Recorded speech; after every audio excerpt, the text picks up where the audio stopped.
Vinarija Magaza se nalazi u dolini Zapadne Morave i ovo ispred nas su specijaliteti ovog kraja.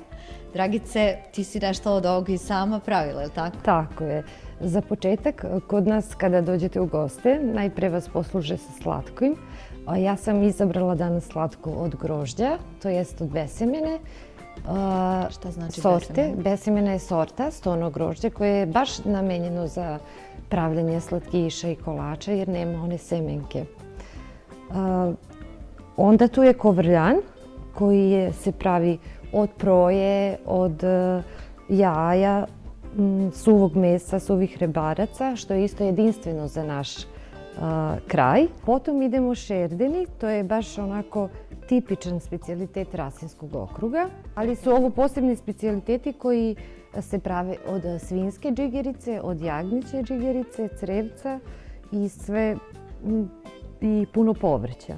Uz ovaj specijalitet bi preporučila merlo, zato što je jakog ukusa i možete ga otprati.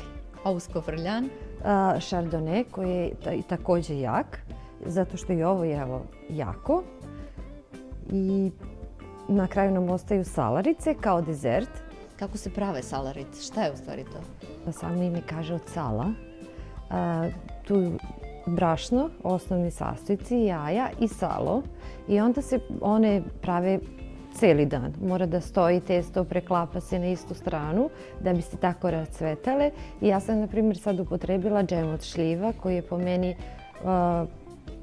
najbolji od svih džemova što se mog ukusa tiče. Uz ovaj slatkiš bih preporučila belu tamjaniku.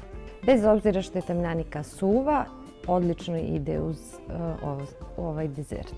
U mnogim domovima u Srbiji tradicionalni specijaliteti će pronaći mesto i na božićnoj trpezi, a sve može da bude ukusnije sa čašom domaćeg vina.